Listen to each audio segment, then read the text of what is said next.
Kasalanan mo to. Kasalanan mo to. Ang tanga-tanga mo.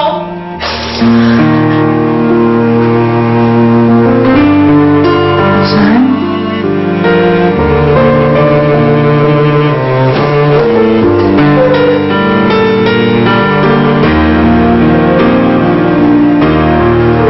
Tita. Oh, I'm sorry. I'm sorry na bigla akong dumating dito ng ganito. I wanted to say sorry. To Basti. He deserves my sorry. I'm so stupid. I wanted another chance. I still love him. But sila na yata nung writer. Tingin ba yun? Hindi ko matanggap. Ang sakit. Kailangan ba talaga, tita? Please, hindi. Binalikan ko siya. Ano ako?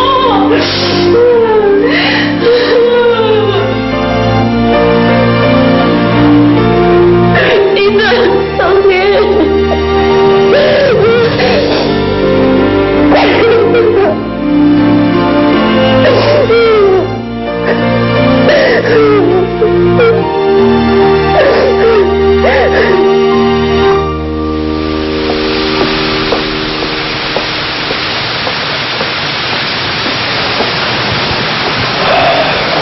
Bakit pa rin ba si Nate?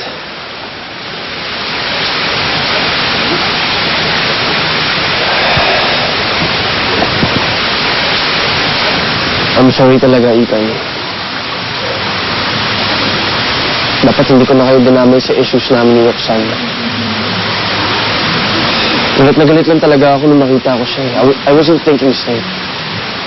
So, ginamit mo lang talaga ako para pagselosin siya.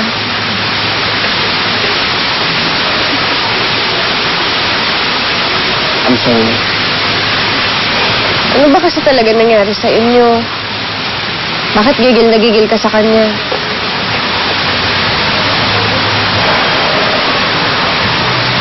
First love namin ni Roxanne ang isa't isa. And we were pretty serious. Well, yun ang akala ko. Until my dad got sick and eventually he died.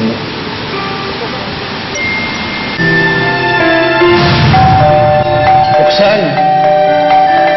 Roxanne! Oh, Basti!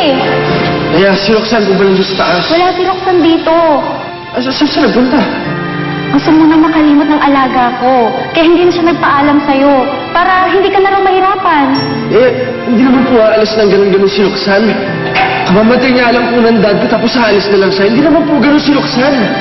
Sabihin niya lang po kakusapin ko lang sa mabilis lang to. Kailangan ko siya makausap. Yun na. Wala na si Roxanne dito.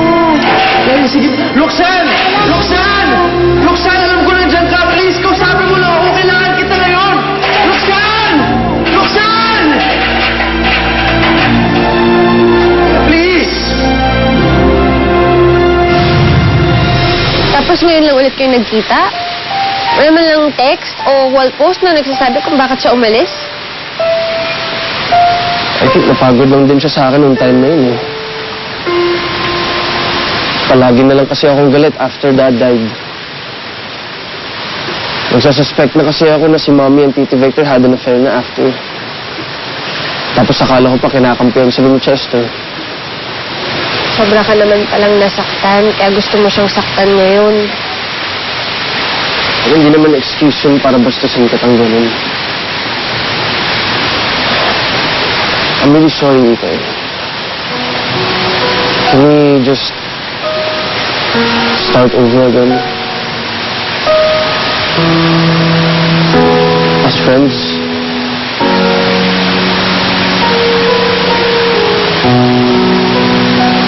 And please, Ikay.